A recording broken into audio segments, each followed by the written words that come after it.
नमस्कार बंधू भगिनींनो, आपल्या सगळ्यांचं सहर्ष स्वागत आहे स्वास्तिकम या माझ्या चॅनलवर। आज मी आपल्यासाठी नवनाथ भक्तिसार या पोथीचं वाचन घेऊन आले आहे। मी हे 11 दिवसाचं पारायण करत आहे। त्यापैकी आजचा 5वा दिवस आहे।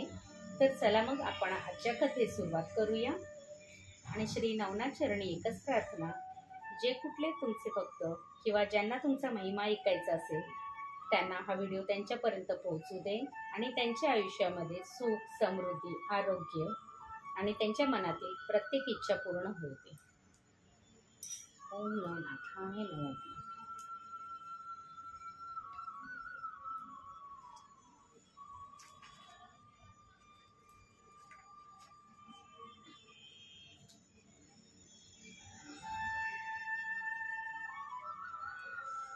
अध्याय 19।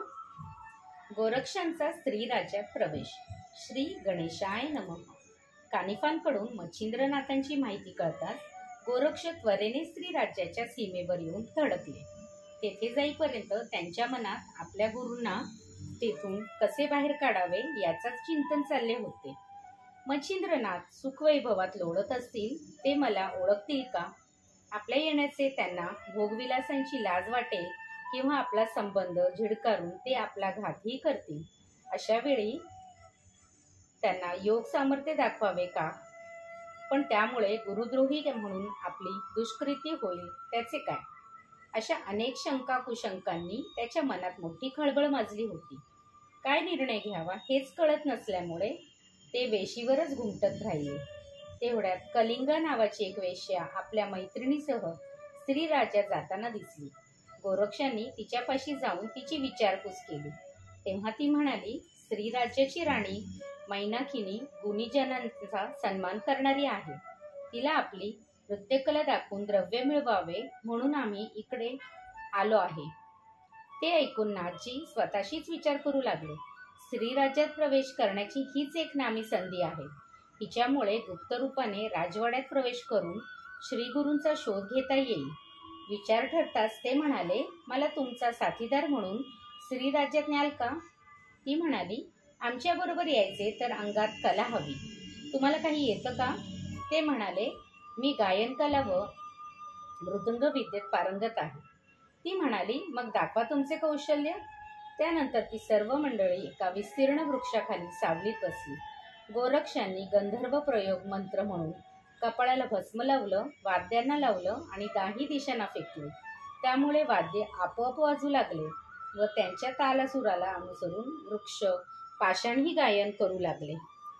तो अद्भुत चमत्कार पाहून थक्क झालेल्या कलिंगिनीने त्यांना त्यांचे नाव व अपेक्षा विचारली असता ते म्हणाले, माझे नाव पूर्वडा। मी बैरागी असल्यामुळे मला तुमच्याकडून कसलीही अपेक्षा नाही। ती म्हणाली, पण स्त्री राज्यात पुरुषांना मजाव आहे। त्याचे काय? तेथे मारुती भूपकार करतात, त्यामुळे पुरुष मरतात। तुम्ही स्त्रीवेशाने तिथे आलात तर तेथे गेल्यावर तुमचा कसा निभाव लागणार तेच कळत नाही।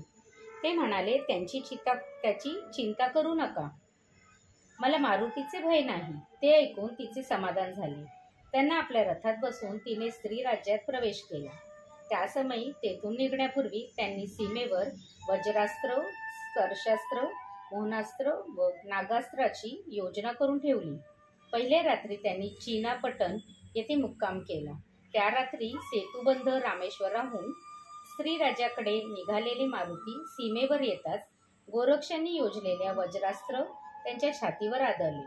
त्यामुळे ते खाली पडताच स्पर्शास्त्राने त्यांना जमिनीवरच खिळवून ठेवले। मोहनास्त्राने त्यांना आपण येथे कशासाठी आलो आहोत याचे विस्मरण झाले, तर नागास्त्राने त्यांचे सर्वांग जखडून टाकले।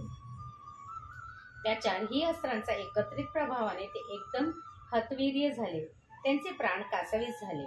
आता या भीषण संकटात रामप्रभूंशिवाय दुसरा त्राता नाही हे ओळखून त्यांनी आतुरतेने श्रीरामांचा धावा केला। तेव्हा भक्तांच्या हाकेने ते महाप्रभू त्वरेने त्यांच्यापाशी आले। त्यांनी इंद्रास्त्राचे, वज्रास्त्राचे, विभक्तास्त्राचे, स्पर्शास्त्राचे, गरुडास्त्राचे, नागास्त्राचे आणि वैष्णवी शक्तीने मोहनास्त्राचे निवारण केले। मग कृपादृष्टीने पाहून त्यांना पुन्हा शक्ती संपन्न व सावध केले। भानावर येताच मारुतींनी त्यांना वंदन केले आणि हे कृत्य कोणाचे आहे असा प्रश्न केला. तेव्हा हे गोरक्षांनी केले असल्याचे सांगून श्रीरामांनी त्यांना त्यांची पूर्वकथा निवेदन केली. तसेच नाथजती हे माझे निस्सीम भक्त असून तुम्ही सामर्थ्याच्या आवेशात त्यांच्या वाटेत जाऊ नका असे स्पष्ट बजावले. तेव्हा मारुतींनी त्यांचा ठाव ठिकाणा विचारला असता त्यांनी ते श्रीराज्यातील चिनापटन येथे असल्याचे सांगितले. ते ऐकून ते विचारात पडले. म्हणाले, प्रभू, येथे आलेले गोरक्ष मच्छिंद्रनाथांना येथून नेण्याचे नक्की प्रयत्न करणार या शंका नाही, आणि तसे होऊ नये अशी माझी स्वतःची इच्छा आहे. तरी कृपा करून माझ्यासाठी त्यांचे मन वळवा. ते मान्य केल्यावर श्रीराम आणि मारुती विप्ररूपाने नाथजींपाशी गेले आणि त्यांना नमस्कार करून त्यांच्या गुणांची प्रशंसा केली. ती स्तुती ऐकून ते म्हणाले, विप्र हो, आपण कोणत्या इच्छेने येथे आला आहात? यावर ते दोघेही म्हणाले, महाराज, आपण आम्हाला मी तुमचा हेतू पुरवीन असे वचन देत असाल तर आमची इच्छा सांगतो. ते ऐकून त्यांना संकट पडले. ते म्हणाले, हे विभो, स्त्रीराज्याची माहिती असलेला एकही पुरुष येथे येण्याचे धाडस करणार नाही, आणि मी पेरलेली अस्त्र चौकी उल्लंघून तुम्ही येथे आला आहात. त्यामुळे मला तुमचे खरे स्वरूप कळले तर बरं होईल. मग त्यांनी दुसऱ्या क्षणी त्या दोघांना वंदन केले. तेव्हा श्रीराम व मारुती स्वतःच्या रूपात प्रकट झाले व गोरक्षांना आलिंगन देऊन म्हणाले, तुमचा हेतू आम्ही जाणतो.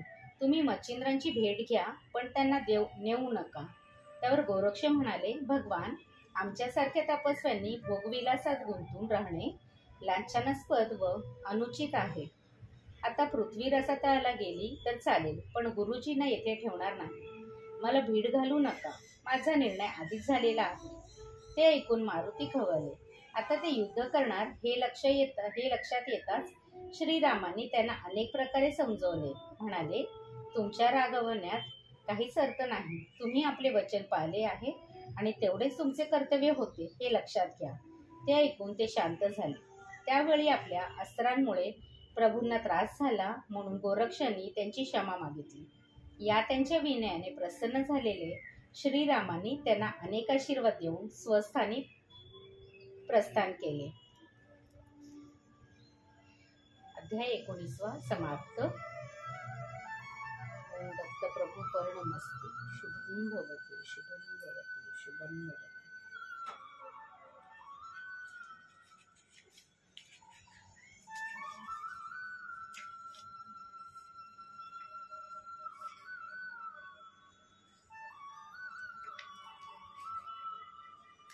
ओम नमो नाथाय.